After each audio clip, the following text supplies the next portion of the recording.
And like I mentioned, sometimes these get bent in, so you need to just clean them and get like a little pry bar and just straighten them out so you can wedge this thing in there, make sure everything's clean. Other than that, I just use like I say, it helps to have a hard surface below it, which is why I'm not doing it on the boat. And I just got a sledgehammer there and a couple pieces of wood here that I used to hit it from here, and I go ahead and just tap it down slowly. You definitely want to use a piece of wood, because if you don't, you'll end up smushing these flat, and then you won't be able to get that other piece on there unless you do a lot of work to it again. So far so good. Also, when you're filing and cutting this stuff, make sure you have eye protection and a respirator.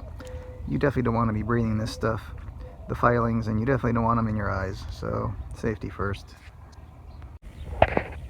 And there we are, flush at the bottom.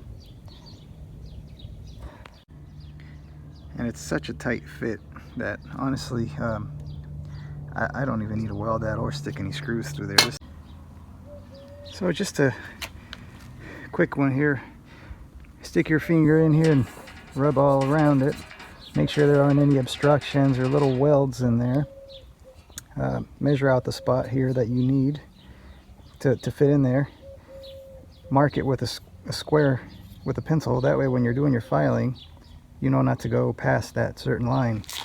Another thing that I learned the hard way is I laid everything on a flat surface. Do not try to put both of these at the same time. It won't work. These things are welded one piece. When you cut them, they seem to kind of twist. So what you want to do is work one at a time, one side at a time, get it in, measure your distance to make sure that you're where you need to be. And once you know that this will slide in and out of there somewhat okay, then you do the same thing. Pull it out, do the same thing on this other. Once you know both sides will slide in and out of there by themselves with just one end or the other, then you can go ahead and stand it up. And you know that you may have to use a bigger hammer, but in theory you should be able to pound them both sides in and get the measurement you're looking for. But keep in mind, you probably won't be able to take them apart anymore because they are under pressure. So halfway through, I decided to put on an extra piece or two to add rigidity to this fence. And even though this is super tight on here, I mean, even if you got this tube this much into this socket, it's not going to move. I mean, that's how tight this joint is.